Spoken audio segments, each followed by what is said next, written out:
The NFL is home to some of the greatest talents in the entire world, so in today's video, I want to talk about the 10 best players in the NFL. So before I get into my top 10 ranking, I want to hand out 4 honorable mentions. Those names are going to be CeeDee Lamb, Max Crosby, Nick Bosa, and Chris Jones. All 4 of these guys could easily be in my top 10, but unfortunately, they just did not make the cut. If they make your cut, I respect it. That's a really good idea. And as for how I made this list, I took into consideration a couple of things, primarily things like statistics, overall dominance, and the level of consistency you've had throughout your entire career. But if you go on to enjoy the video, make sure you hit the like and subscribe button. But let's get to the freaking list. Starting off at number 10, we're going to be discussing Lamar Jackson. And there's a lot of reasons why Lamar Jackson should be in everyone's top 10 list. In my opinion, he's easily a top 5 quarterback. And if you do not have Lamar Jackson at this point in your top 5 quarterback rankings, then I think your list is totally bogus. I think there's a very strong argument to be made that Lamar Jackson is the second or third best quarterback in the NFL. In this particular ranking, you'll have to wait to see if he's my second or third. We already know who's going to be up there very high on this list. But when it comes to Lamar Jackson, he stands toe-to-toe with basically everybody. For his career, he has 15,887 passing yards, 125 touchdown passes. And when it comes down to rushing, he has 875 carries, 5,258 yards, and an additional 29 touchdowns. So in just a span of 6 years, he's already eclipsed a total of over 20,000 total yards and about 150 touchdowns both with passing and rushing. And I think we've all known the dominance of Lamar Jackson for quite some time, but just kind of hearing those numbers out loud kind of does shock you as to how dominant he's been since entering into the league. We're talking about a guy who in only 6 years has already eclipsed 2 MVPs, over 20,000 yards total, and over 150 touchdowns. Just ridiculous stuff. And I feel like last year was sort of the ceremonious season that he needed. This was sort of like the crowning of how good Lamar Jackson really is. I feel like we consistently underrate him just because of some disappointing playoff performances, but I think in general he's performed pretty well in the playoffs, and I think it's time we give him some respect. However, coming in at number 9, I'm going to be discussing Josh Allen, the Buffalo Bills quarterback. Now, I know he doesn't have the MVPs of Lamar Jackson, but what he does have is the great dominance that we expect from a quarterback position. In his career, he has 22,703 total passing yards, 167 touchdowns, and 78 interceptions. And yes, I know that Josh Allen consistently has been one of the higher interception throwing quarterbacks, but to me, that's kind of just the dominance and level of play that we expect from Josh Allen. Josh Allen is a gunslinger. He's very much like the Brett Favre of this era. And I think for the future of his career, he's going to probably win some MVPs and probably will win a Super Bowl or two. And I do think Josh Allen is that level of a quarterback. Now, you can easily say that Josh Allen is a worse quarterback than Lamar Jackson, and I'm not going to sit here and necessarily disagree with you. I will tell you that I don't think that's the case. I think that Josh Allen has shown over the course of about the last 4 to 5 years that he has been consistently better. But if you do want to take into account the statistics and maybe the level of dominance from their teams, then I guess I can kind of understand your case for Lamar Jackson. But I think Josh Allen's been doing it a little bit longer at maybe a little bit higher of a level. I think Lamar Jackson's highs are super high and higher than Josh Allen's, but I think the lows of Lamar Jackson don't quite add up to what a low season for Josh Allen is. Like, this is probably Josh Allen's worst year over his past 4 years. His 2023 statistics had 29 touchdowns and 18 interceptions, and the team kind of struggled into the season. And you could say that this was technically his worst year since his rookie year, and I still think this is a pretty awesome Josh Allen year, all things considered. So moving forward, I would definitely be watching both Lamar and Josh Allen because these are 2 of the best players in the NFL, and I'm extremely excited to see how this kind of rivalry without a rivalry kind of goes. Coming in at number 8, we're going to be discussing TJ Watt. Now, Pittsburgh Steelers fans want to tell you that this guy should have deserved to have won Defensive Player of the Year last year, and for me, I kind of disagree. I would have given it to Myles Garrett. I thought he deserved it. But what we cannot say about TJ Watt is that we cannot say he has not been super dominant since entering into the NFL. He has been one of, if not the best pass rusher in the entire league since he's joined the NFL. Since joining the NFL in 2017, he has 96.5 sacks, a total of 401 tackles,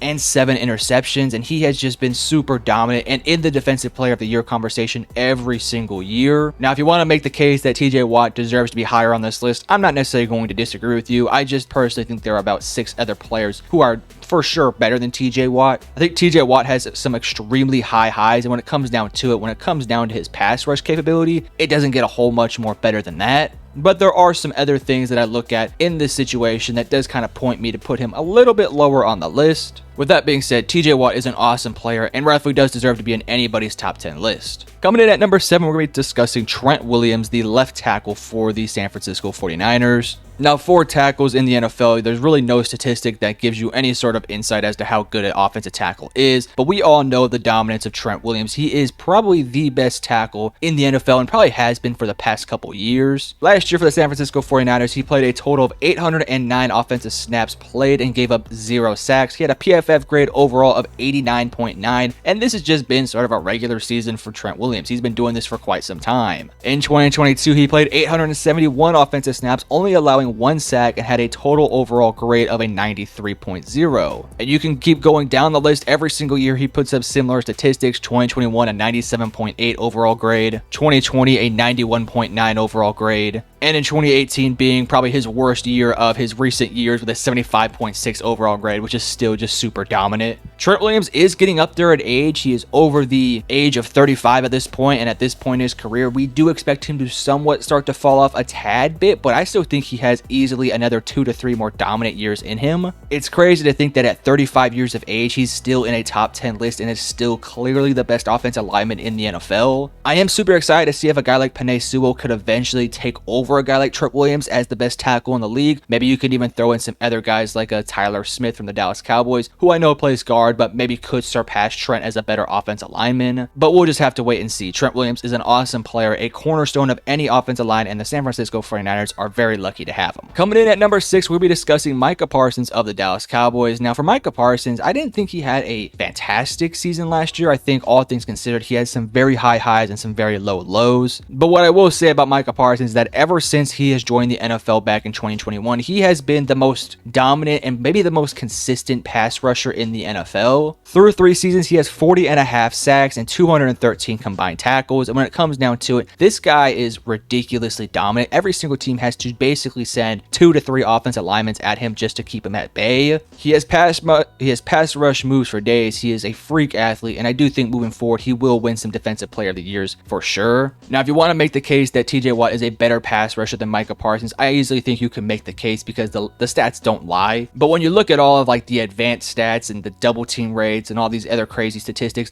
not to mention I think Micah Parsons is a better run stuffer than TJ Watt, then I think it does lead you to the fact that Micah is a better player. Again, I didn't think Micah Parsons took the big step forward that I was somewhat expecting him to take in 2023. He only had 14 sacks last season, and I say only like that's a small number, but he only had 14 sacks in comparison to 2022 when he had 13.5. But I think every single year he's getting slightly better and better, and I do think eventually we're going to start to see him take even bigger steps to where maybe he could be in the consideration as a top player in the league, at least like a top 5 player. But as of right now, the 25-year-old outside linebacker, edge rusher, whatever you want to call him, currently sits at number 6 on my list, and I do think moving forward he's going to move higher and higher and higher on these lists. Coming in at number 5, we're going to be discussing Tyreek Hill of the Miami Dolphins. Now, Tyreek Hill has kind of an interesting story throughout his career. He started off with the Kansas City Chiefs, where he was thought of as sort of just a gadget guy until they sort of realized that, hey, this guy is legitimately awesome. And ever since he has joined the Miami Dolphins, he has done nothing short of just blossom into being one of, if not the best player in the entire league. Last year, he had 119 receptions for 1,799 yards and 13 touchdowns. In 2022, which was his first year with the Miami Dolphins, he also had 119 receptions for 1,710 receiving yards and 7 touchdowns. And he has just been one of those freak athletes that has just taken over the league. In his 8-year career, he has 10,139 receiving yards, 76 touchdowns, and 717 receptions. And I think moving forward, this is a guy who you can build your offense around. You know what you're going to get from Tyreek Hill. He, in my opinion, is one of, if not the best receivers in the league, and I do think moving forward, he's going to continue to be that guy. Coming in at number 4, we're going to be discussing Myles Garrett of the Cleveland Browns. Now, I think Myles Garrett had a spectacular season in 2023, combining for over 14 sacks, 42 combined tackles, and that has just sort of been the norm for Myles Garrett. I'll be honest with you, I think there have been better seasons for Myles Garrett. I think it was kind of funny that last year he won Defensive Player of the Year in what I kind of felt like wasn't his greatest year. But similar to Micah Parsons, the advanced stats really do point to Myles Garrett being a better player than a guy like a TJ Watt. Through his 7-year career, he has 305 75 combined tackles, 88.5 sacks, and unfortunately 0 interceptions. One day Myles Garrett will get those interceptions. Myles Garrett is a traditional defensive end, so unlike a TJ Watt who does go out in coverage sometimes, Myles Garrett is not going to be out there in coverage. He is a straight up pass rush phenom, and I also do think he's pretty solid in run stuffing as well. Again, I think you have to look at the advanced stats to really just point as to why Myles Garrett is a better player than a guy like a TJ Watt or Micah Parsons. We're talking about level of dominance on the field, the amount of attention that he drags from offensive linemen and offensive coordinators. This is a guy who you have to build your entire game plan around because of how dominant he has become. And I'm not saying you don't have to do that with a guy like TJ Watt, but what I've noticed is that TJ Watt doesn't really fear offensive linemen and offensive coordinators the same way that a guy like Myles Garrett does. Again, this is not a TJ Watt hit piece. He's ranked 8th on my list, so that tells you he is one of the best players in the league.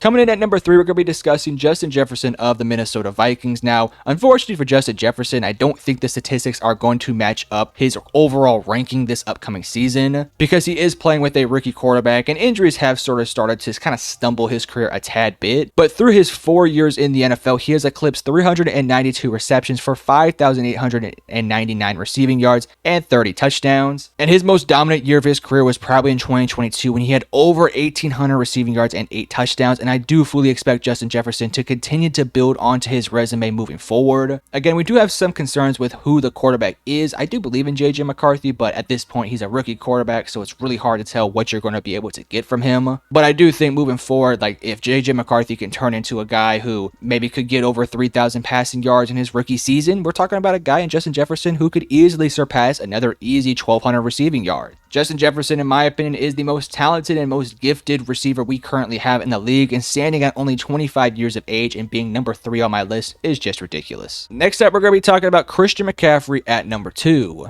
Now, Christian McCaffrey has been in the league for quite some time. He is 28 years of age, which is typically when you start to see running backs sort of fall off a tad bit. And even though between 2020 to 2022, he really struggled with injuries, last year we got to see the full experience of what Christian McCaffrey can be. In 2023, he had 272 carries for 1,459 yards, 14 touchdowns, and when it comes down to passing, he had 67 receptions for 564 yards and an additional 7 touchdowns. So in one season, he combined for over 21 touchdowns and almost 2,000 combined overall yards. And I don't think you're going to find a more dominant player in the running back position. I think the gap between the best running back, which is Christian McCaffrey, to whoever is the second best running back is a pretty wide gap. In fact, I think it's maybe the biggest gap in the NFL in any positional group, because I think there is a good conversation that you can maybe have a small gap between a Mahomes and a Josh Allen, whereas in the running back, I don't even know who I can tell you is the second best running back. Maybe Breece Hall, but Christian McCaffrey is clearly better than Breece Hall. And I don't really think there needs to be a whole lot said about McCaffrey. If he can stay healthy, this dude is ridiculously talented and ridiculously gifted. It's just that he just has to stay healthy, which is the only knockback, and in my opinion, the only thing that maybe could push him down the list moving forward. But because last year he was able to stay healthy and that moving forward we can expect him to be healthy, I think it's very fair to put him at number 2 in this list. But at number 1, we already know who it is. We've known it the entire video. It's Patrick Mahomes. He is the most dominant player we've